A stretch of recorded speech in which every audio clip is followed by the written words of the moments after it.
Good evening. Welcome to the bedtime story, the next part of Dr. Dread.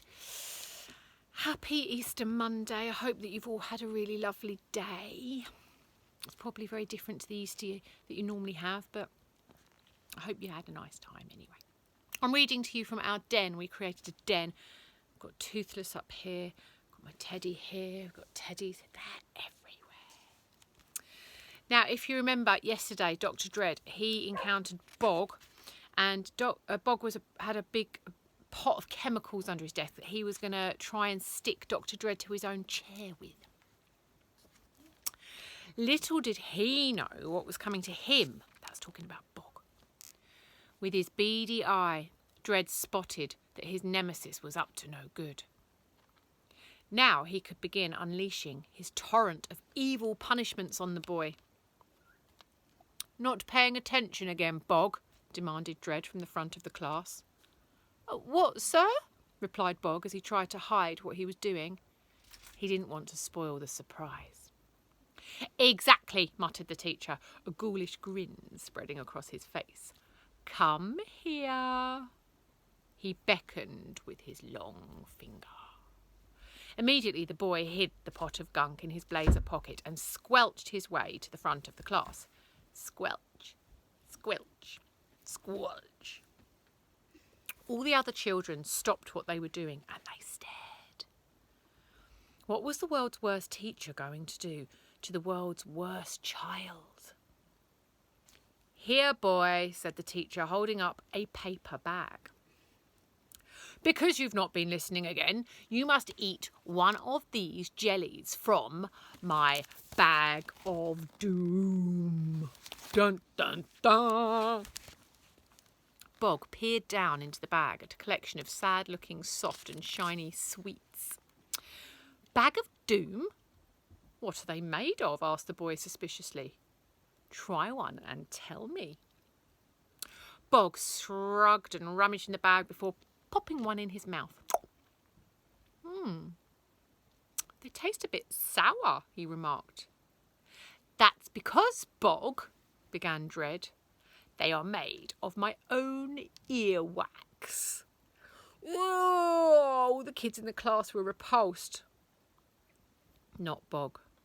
The boy rummaged in the bag and popped another one in his mouth. Scrumptious. He then helped himself to a handful that he stuffed into his trouser pocket. "I'll have those later as a snack." The teacher thumped the desk in frustration. Thud! Still, Dread had plenty more punishments planned. "No matter, boy," he growled. "Go and stand in the corner." Bog did as he was told. "I do hope it doesn't snow," announced the teacher. Look. "Snow? Inside, sir?" "Yes, inside, as you come face to face with the bucket of misfortune." The man pulled a cord on the wall, which emptied a rusty old bucket concealed overhead. A blizzard swirled from above. In no time, the boy was completely covered from head to toe in flecks of white. He looked like the abominable snowman. It's another name for the Yeti. Many believe this rarely spotted ape-like mountain creature's made up, but I once saw him buying a tin of baked beans in my local supermarket. Now I wish I'd asked for a selfie. "I love snow, sir," exclaimed Bog. He stuck out his tongue to sample some. "It doesn't taste like snow, though." We've got a before and after of Bog. "That is because it is made from my own dandruff." "Yuck!" went all the kids in the class. "Oh, good. I need some spare dandruff. I had all but run out." With that, Bog began picking up handfuls of the stuff and pouring it all over his head and shoulders. "Fantastic! Thank you, sir." The teacher stomped his foot in frustration. Stomp, stomp, stomp! If the bag of doom and the bucket of misfortune have not brought you to your knees, then this certainly will.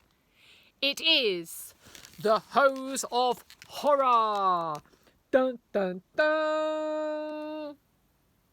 Dun. Dun. With that, Dread lifted up a hose that was connected to a huge cylinder concealed behind his desk. The teacher turned the nozzle and shot a torrent of slime straight at Bog. In seconds, the boy was covered from head to toe in a greeny, browny, yellowy sludge. It was mainly snot, but goodness knows what else the bad doctor had added to the mix. All the kids screamed, and they leapt up from their desks in disgust. The slime was soaking them too, and what's more, it stank. Thank you, sir, called out Bog, enjoying this opportunity to become even filthier. I haven't had a shower in a long, long time.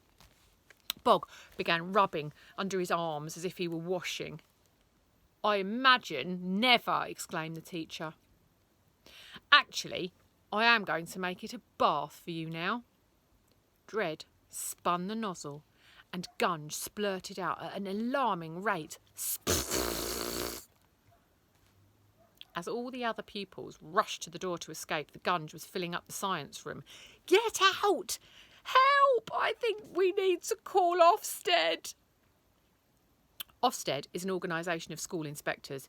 If one day they come to visit your school and you want it to be closed down, all you have to do is this. Walk towards them slowly with your arms outstretched, moaning, all the teachers are flesh-eating zombies. Run! Run for your lives! Now, Dread and his arch-enemy, Bog, were the only ones left inside. Both were up to their waist in gunge. Oh, I nearly forgot, began Bog with a grin on his face. I have some special shampoo with me, sir. Why don't you try it? With that, he reached into his blazer pocket and pulled out the pot of sticky, stucky, gluey glue. Dread smelt a rat. This was a trap. That doesn't look like shampoo. Give it to me, boy. The teacher went to snatch it, but there was a struggle. It's mine, sir. I said give it to me. Their heads clonked together. Clunk. Look. No. And the gloop ended up splashing all over both of them. Splosh! Oh no, exclaimed Bog, trying to waggle his head. What? I think we're stuck together. Their heads had clonked together, but now they wouldn't unclonk. What's going to happen tomorrow? Dun, dun, dun. Dun, dun, dun, dun. So their heads have been stuck together with the really super sticky glue. So we're going to see tomorrow what's happened. Very exciting. So, we'll see you tomorrow, Tuesday. Have a good night's sleep tonight. Sleep well. Bye-bye.